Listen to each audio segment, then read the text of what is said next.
The Templeton Twins by Ellis, Weiner. Please turn to page 98 and 99 for Chapter 8. When you hear the bell, be sure to go to the top of the next page to continue reading along. Let's begin. Chapter 8. A Visit from a Mysterious Visitor.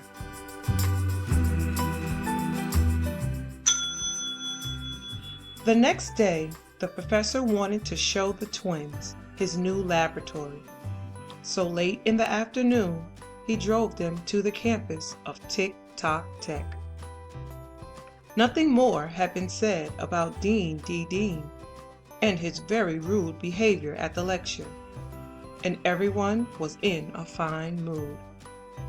The professor and the Templeton twins walked past the various buildings and the hedges trimmed into their square-off, gear-tooth pattern, and the sculptures of watches and pendulums and springs.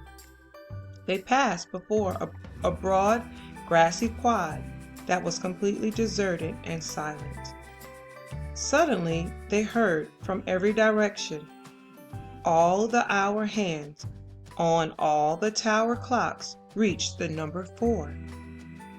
Chimes, bells, and cuckoos all chimed, rang, and cuckooed 4 times, at which point the doors of the different buildings banged open and hundreds of students swarmed outside. Then the twins and their father saw something they had never seen before. While some students marched across the quad and into other buildings for their next class, many others would finish their class for the day and remained outside for recreation or simply to loaf around.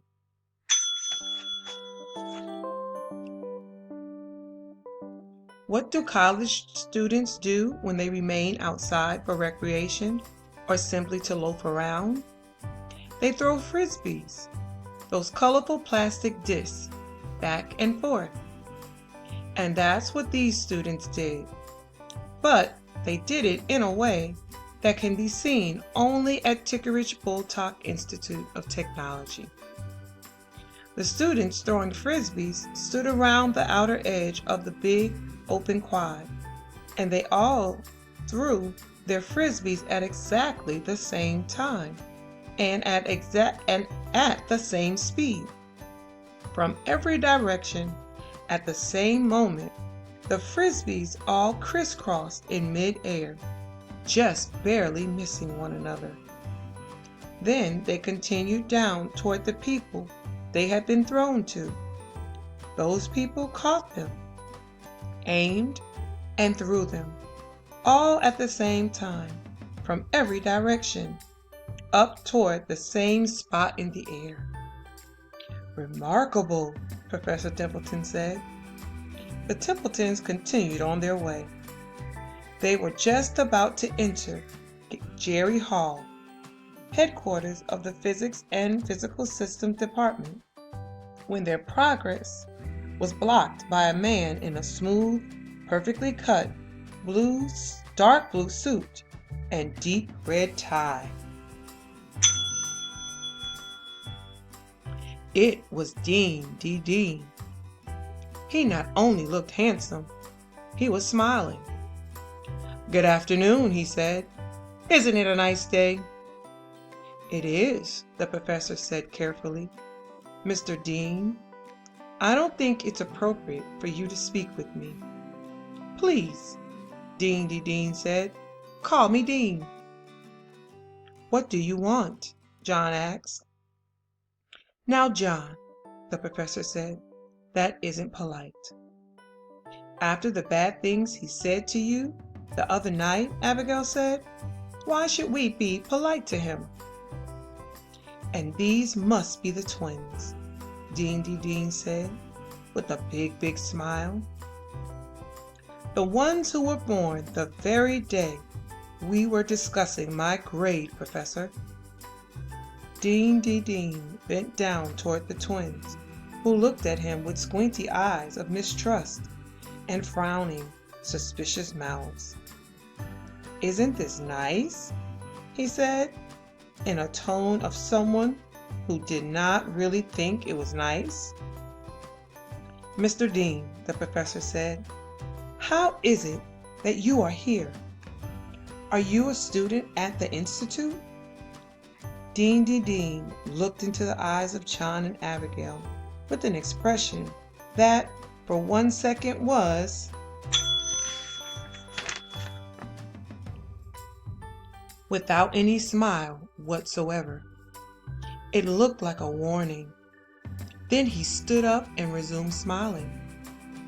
"How is it that I am here? Am I a student at the Institute?" Dean gave out a big laugh that to the twins at least sounded fake. "Ha ha ha ha! My words? No. No, I could never be a student at any decent university again. Not after receiving that F you gave me. As I said at the beginning, you only have yourself to blame," the professor said. "Now excuse us." Professor Templeton took John and Abigail's hand and attempted to escort them into the lab building. But Dean blocked their way. "Oh, but don't go yet," he said. "Surely you want to know why I'm here." "Professor, you see, I read in a magazine that you were moving here to Clip Clop Tech." "It's Tick-Tock Tech," Abigail said. "Oh, please. Fine. Yes. You moved here to Tick-Tock Town to resume work on your helicopter." "Tick-Tock Tech." The professor frowned. "Our helicopter?" "So, I packed my things and I moved here too, so we could work together. Isn't that nice?"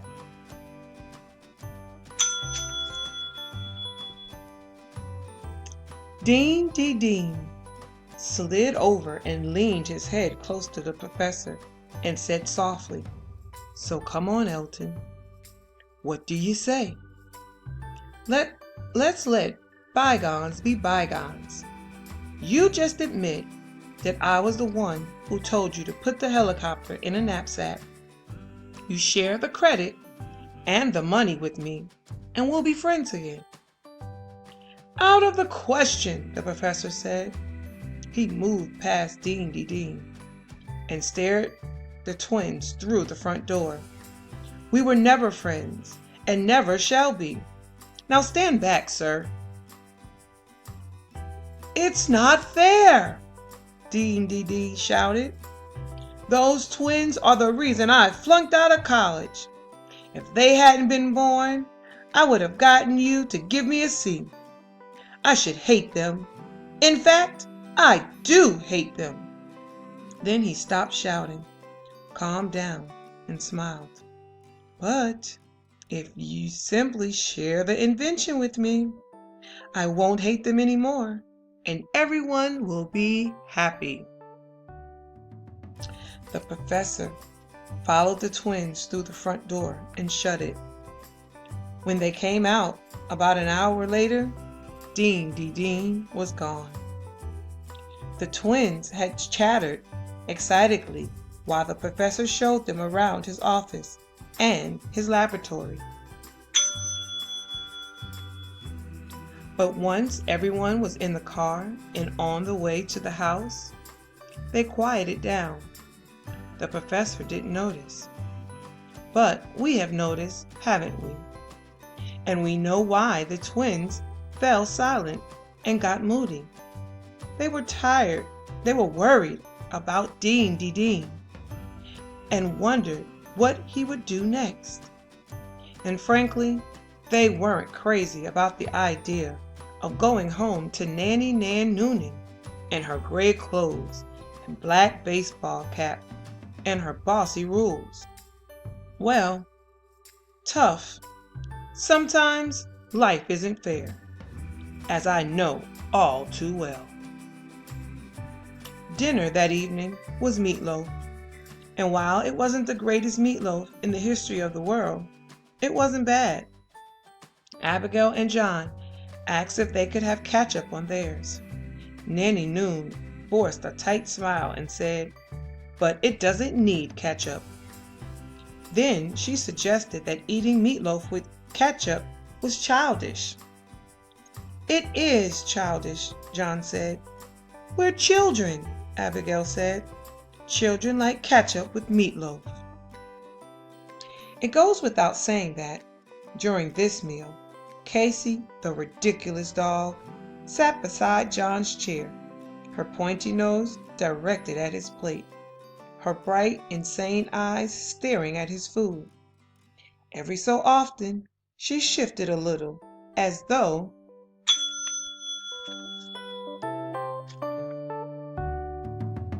expecting that at any moment now something important would happen. And then something important did happen. The doorbell rang.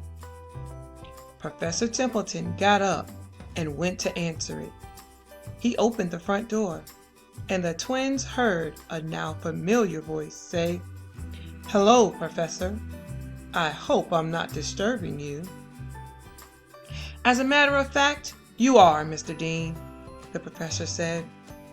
The twins traded a look that said wordlessly, "Uh-oh, that creepy Dean is here, with his horrible laugh and his phony smile, and there's no telling what he'll do. So let's see if we can help Papa get rid of him." They both jumped up and ran to the door, and Nanny Nan followed.